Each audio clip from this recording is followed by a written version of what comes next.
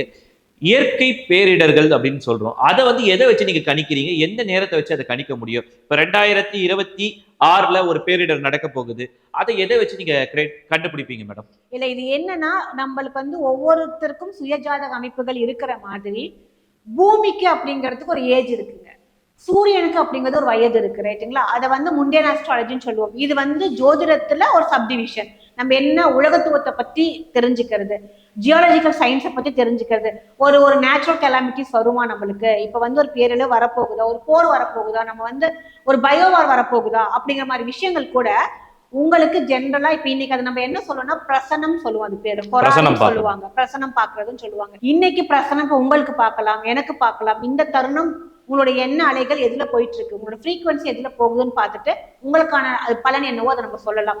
இதே மெத்தட் தாங்க நம்ம பூமிக்கு பண்றோம், இதே மெத்தட் தான் நம்ம இந்தியாவுக்குன்னு சொல்லி தனியா பண்றோம். இன்னைக்கு வந்து இவர் வந்து பிரசிடென்ட் ஆவார், நம்ம பிரசிடென்ட் அப்படின்னு ஆகக்கூடிய அவரோட ஜாதக அமைப்புகள் ஆகட்டும், அவர்கள் டீட்டெயில்ஸ் நம்ம கிட்ட இருக்காது. பட் எப்படி கணிக்கிறோம் அப்படின்னு பாத்தீங்கன்னா ஹொராரி மூலியம் கணிக்கிறோம். இன்னைக்கு நீங்க கேட்கக்கூடிய கேள்விகளுக்கு கிரகங்கள் எந்த மாதிரியான ஒரு நகர்வுகள் இருக்கோ அதை பேஸ் பண்ணி நம்ம சொல்றோம். இதே மாதிரி எந்த இடத்துல இப்ப இந்த இடத்துல பிரச்சனைகள் வருது, சென்னைக்கு ஒரு பிரச்சனை வருது அப்படின்னு பாத்தீங்கன்னா சென்னையோட லாட்டிடியூடை பேஸ் பண்ணி நம்மளால அது வந்து கணிக்க முடியும். இதுவரையும் உங்க கணிப்பு என்னைக்குமே தவறுனது இல்லை அப்படின்ற ஒரு நோக்கம் உங்களுக்கு இருக்கு. என்னைக்குன்னா அந்த விஷயம் தவறு இருக்கா? கண்டிப்பாங்க. நான் வந்து தவறுனது இல்லைன்னு சொல்லி நான் பொய் சொல்ல விரும்ப கிடையாது. தவறு இருக்கு. சில ஜாதக அமைப்புல கிளையன்ஸ் கிட்ட பேசும்போது பாத்தீங்கன்னா அவங்க கிட்ட இருந்து ஒரு 10 கேள்விகள் வருதுன்னு வைங்களேன், ஒரு 8 கேள்விகளுக்கு என்னால வந்து கரெக்டா பெர்ஃபெக்டா பதில் சொல்ல முடியும். ஒரு 2 கேள்விகள் எனக்கு தவறும். எந்த இடத்துல தவறுனா நான் அதையும் எப்படி எடுத்துப்பேன் அப்படின்னா, நான் இன்னும் லேர்னிங் ப்ராசஸ்ல இருக்கிறேன், நான் இன்னும் அதுல கத்துக்கணும், நிறைய விஷயங்கள் இருக்கு கத்துக்கிறதுக்கு. இது எல்லாமே வந்து தெரிஞ்ச வித்வானா, நான் பெரிய ஒரு ஒரு என்ன சொல்றது, உங்களுக்கு நீங்க சொன்ன மாதிரி வந்துட்டு நான் இது ஒரு பெரிய ஒரு அவார்டு வாங்கியாச்சு அப்படின்னா அந்த மாதிரியான மைண்ட் செட் கிடையாது. இது எல்லாமே ஒரு லேர்னிங் ப்ராசஸ் தான். ஒவ்வொரு விஷயத்திலும் கண்டுபிடிப்புகள் உங்களுக்கு அந்த இன்வெர்ஜன்ஸ் டெய்லி இருந்துகிட்டே தான் இருக்குங்க. ஆஸ்ட்ராலஜியும் அதே மாதிரி தான். அப்போ அப்ளை பண்ணி பார்க்கும்போது நிறைய பேருக்கு ப்ராபபிலிட்டி வந்துட்டு மேக்ஸிமம் சொல்லக்கூடிய விஷயங்கள் எல்லாமே அவங்களுக்கு பிளஸ்ஸாகவும் அவங்களுக்கு என்ன நடக்குதோ அந்த விஷயத்த தான் சொல்லியிருக்கேன் உங்களுக்கு. சில இடத்துல தடுமாறும். எந்த இடத்துல தடுமாறும் அப்படின்னு பார்த்தீங்கன்னா நேர கணக்கீட்டுல தடுமாறதுக்கான வாய்ப்புகள் இருக்கு. நான் போடக்கூடிய இந்த மேத்தமெட்டிக்கல் கால்குலேஷனா தடுமாறதுக்கான வாய்ப்புகள் இருக்கு. இப்ப உங்களுக்கு நான் இந்த 1 மாத காலத்துக்குள்ள இந்த விஷயங்கள் நடக்கும் அப்படின்னு உங்ககிட்ட சொல்லியிருக்கிறது ஒரு 3 மாசத்துக்கு அப்புறம் நடக்கிறதுக்கான வாய்ப்புகள் இருக்கு. 90 நாட்கள். நான் எதுக்கு இந்த ஒரு சேஞ்சஸ் எதுல இருந்து வருதுன்னு பாத்தீங்கன்னா, நீங்க பிறக்கக்கூடிய நேரத்துல எனக்கு ஒரு நிமிஷம் தவறுதுன்னு வைங்களேன், நீங்க ஒரு 5 மணி சொல்லியிருக்கீங்க, உங்களோட பிறந்த நேரம் ஒரு 5:10 இருக்குன்னு வைங்களேன், உங்களுக்கு கிரகங்களோட நகர்வுகள் செகண்ட் உங்களுக்கு இருந்துட்டே இருக்குங்க. அப்ப இந்த 3 மாத காலம், இந்த 4 மாத காலம் இந்த டிஃபரன்ஸ் வருது. உங்களுக்கு சொல்லக்கூடிய விஷயங்கள் கொஞ்சம் டிலேவா நடக்குது. இந்த மாதிரியான ஒரு மேத்தமெட்டிக்கல் கால்குலேஷன்ஸ்ல தான் நம்மளுக்கு வந்து ஃபால்ட் வரதுக்கான வாய்ப்புகள் இருக்கே தவிர, உங்களோட நேரம், உங்களோட பிறந்த நாள், உங்களுக்கு இடம் வந்து பெர்ஃபெக்டா உங்களுக்கு தெரியுது அப்படின்னா 100% உங்களை பத்தி வந்துட்டு அக்கு வேற ஆணி வேற எல்லாத்தையுமே சொல்ல முடியும். 2025 உடைய துவக்கம் எப்படி இருக்கும்ன்றத கணிக்க முடியுமா? 2024 விட 2025 நல்லா தான் இருக்க போகுது, ரைட்டுங்களா? என்னன்னா அதுல வந்து 2025ல வந்து மார்ஸோட வேகம் ஜாஸ்தி இருக்கும், அதாவது செவ்வாய் கிரகத்தோட வேகங்கள் ஜாஸ்தி இருக்குங்க. இது வந்து நம்ம ராசிகளை வச்சு நம்ம குறியீடுகள் சொல்றது கிடையாது. எதை வச்சு சொல்றோம்னா வருடம் வச்சு 2025 அப்படிங்கும்போது கூட்டியன்னு உங்களுக்கு 9 வருது, ரைட்டுங்களா? 9 வந்து செவ்வாயோட ஆதிக்கம் ஒரு வருஷமா வர்றதுனால அதுல நம்மளோட ஒரு தைரியமாகட்டும் வீரியமாகட்டும் நம்மளோட ஒரு செயல்கள் செய்யக்கூடிய விஷயங்கள் எல்லாமே நம்ம டாமினண்டா இறங்கி தைரியமா செய்யலாம். தைரியமா இருந்து செய்யக்கூடிய வேலைகள் எல்லாமே 2025ல எல்லாத்துக்கும் சக்சஸ கொடுக்குங்க. 2024 அளவுக்கு 2025 வந்து உங்களுக்கு பிரச்சனைகளை கொடுக்கறதுக்கான வாய்ப்புகள் இல்லை. மக்கள் மத்தியில பரவலா பல கேள்விகள் உலா வந்துட்டு இருக்கும்போது அதுக்கான பதில்கள் எல்லாம் ரொம்ப சுவாரஸ்யமா இந்த நேர்காணல் எங்களுக்கு கொடுத்ததுக்கு ரொம்ப நன்றி. நன்றி.